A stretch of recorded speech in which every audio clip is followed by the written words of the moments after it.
Hello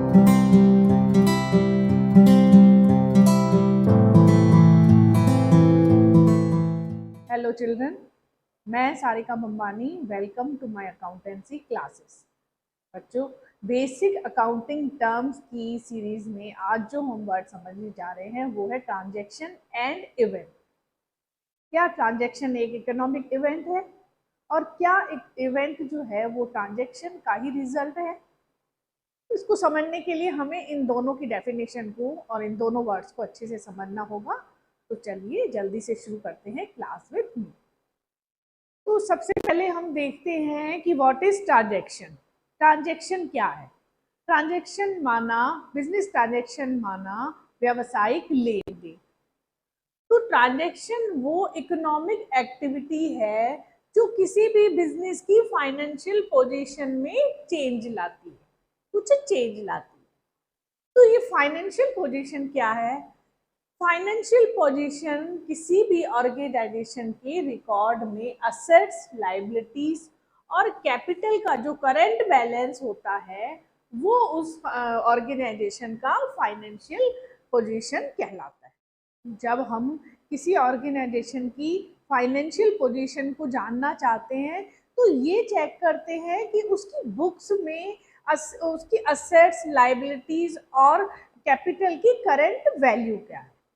जब भी business में कोई ट्रांजैक्शन होता है तो उसके परिणाम स्वरूप बिजनेस की असेट्स यानी कि संपत्तियों, या लाइबिलिटीज यानी कि दायित्वों, या कैपिटल यानी कि पूंजी में कुछ चेंज होता है, या तो ये इंक्रीज होते हैं या डिक्रीज होते हैं।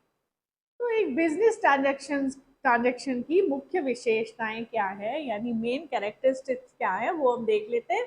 उसमें सबसे फर्स्ट ये है कि इसमें एक इकोनॉमिक एक्टिविटी इन्वॉल्व होती है, यानी कि एक ऐसी इकोनॉमिक ऐसी एक्टिविटी जिसे मनी में मेजर किया जा सके वो ही ट्रांजैक्शन कहलाती है। जैसे ऑर्गेनाइजेशन में आग लगने के कारण माल को जो नुकसान हुआ, या कोई कस्टमर अपना पेमेंट देने में फेल हो जाता है, तो इस लॉस को क्योंकि मनी में मेजर किया जा सकता है इसलिए ये एक ट्रांजैक्शन माना जाएगा। लेकिन अगर बिजनेस से कोई अच्छा एम्प्लॉय छोड़ के चला जाता है तो उससे चाहे कितना भी बिजनेस को नुकसान हुआ हो, लेकिन इस लॉस को क्योंकि मनी में मेजर नहीं किया जा सकता इसलिए ये एक ट्रांजैक्शन नहीं माना जाएगा। दूसरी मेन कैरेक्टरिस्टिक क्या है कि ये इकोनॉमिक एक्टिविटी बिजनेस से रिलेटेड होनी चाहिए। जैसे बिजनेस के लिए कोई गुड्स परचेज किया जा रहा हो या सेल किया जा रहा हो, चाहे वो कैश हो या क्रेडिट यानी कि नकद या उधार माल खरीदा जा रहा हो, तो ये बिजनेस ट्रांजैक्शन माना जाएगा। लेकिन अगर बिजनेस का ओनर अपने फ्रेंड को या अपनी पत्नी को गिफ्ट देने के लिए कुछ खरीदता है तो इसे सोशल एक्टिविटी माना जाएगा, बिजनेस ट्रांजैक्शन नहीं माना जाएगा। तीसरा है, इससे बिजनेस की फाइनेंशियल पोजीशन में कुछ चेंज होता है, यानी कि बिजनेस की असेट्स, लायबिलिटीज या कैपिटल में कुछ चेंज होता है। जैसे बैंक से लोन लिया तो एक तरफ कैश के रूप में असेट्स बढ़ी तो दूसरी तरफ लोन के रूप में लायबिलिटीज बढ़ गई, तो ये एक बिजनेस ट्रांजैक्शन है। नेक्स्ट है, बिजनेस ट्रांजैक्शन दो तरह के होते हैं, एक्सटर्नल और इंटरनल। एक्सटर्नल ट्रांजैक्शन वो होते हैं जो दो सेपरेट एंटिटीज के बीच में होते हैं, जैसे बिजनेस द्वारा माल को परचेज करना, सेल करना, ये एक्सटर्नल ट्रांजैक्शन माना जाएगा। इसमें दो स्वतंत्र व्यावसायिक इकाइयां इन्वॉल्व होती हैं। अच्छा, इंटरनल ट्रांजैक्शन वो होते हैं जो ऑर्गेनाइजेशन के अंदर ही होते हैं, जैसे स्टाफ को सैलरी का पेमेंट, ये क्या कहलाएगा, ये इंटरनल ट्रांजैक्शन कहलाएगा। बिजनेस के ओनर द्वारा अपने पर्सनल यूज के लिए बिजनेस से कैश विड्रॉ करना, और एक डिपार्टमेंट द्वारा दूसरे डिपार्टमेंट को कोई माल डिस्पैच करना, ये सब इंटरनल ट्रांजैक्शन के ही एग्जांपल्स हैं। अब हम देखते हैं कि इवेंट क्या है, व्हाट इज इवेंट।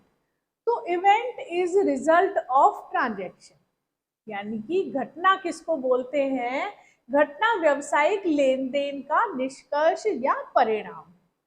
जैसा कि हम जानते हैं कि ट्रांजैक्शन से किसी भी बिजनेस की फाइनेंशियल पोजीशन में कुछ चेंज हो जाता है, यानी कि बिजनेस की एसेट्स, लायबिलिटीज या कैपिटल में कुछ चेंज होता है। तो उस ट्रांजेक्शन से एसेट्स, लायबिलिटीज और कैपिटल में जो चेंज होता है, जो इम्पैक्ट होता है, जो प्रभाव पड़ता है, वो क्या कहलाता है? वो घटना कहलाता है। इसको हम एक एग्जाम्पल से देखते हैं कि मान लो किसी बिजनेस में, किसी फर्म में 1 लाख रुपीज का माल परचेज किया गया है। परचेज ऑफ गुड्स कितना है? 1 लाख रुपीज का। तो ये परचेज ऑफ गुड्स क्या कहलाएगा? ट्रांजेक्शन कहलाएगा। और मान लीजिए उसी बिजनेस में कैश बैलेंस कितना है? 4 लाख का। तो माल खरीदने के कारण इसका कैश बैलेंस कितना हो गया? 3 लाख रुपए। तो ये कैश बैलेंस जो है, वो कैश बैलेंस में जो कमी हुई है, इसके कारण कैश बैलेंस 3 लाख रुपए हो गया। ये इस ट्रांजेक्शन का क्या माना जाएगा? परिणाम माना जाएगा और ये घटना, इवेंट मानी जाएगी। तो कंक्लूजन क्या निकला कि transaction is an economic activity and event is the result of transaction. आगे आने वाले लेक्चर में मैं आपको कैपिटल और ड्राइंग के बारे में बताऊंगी। तब तक आप जरूर देखते रहें क्लास विद मी और मेरे चैनल को लाइक, शेयर और सब्सक्राइब जरूर करें। Okay, good luck and goodbye till next lecture.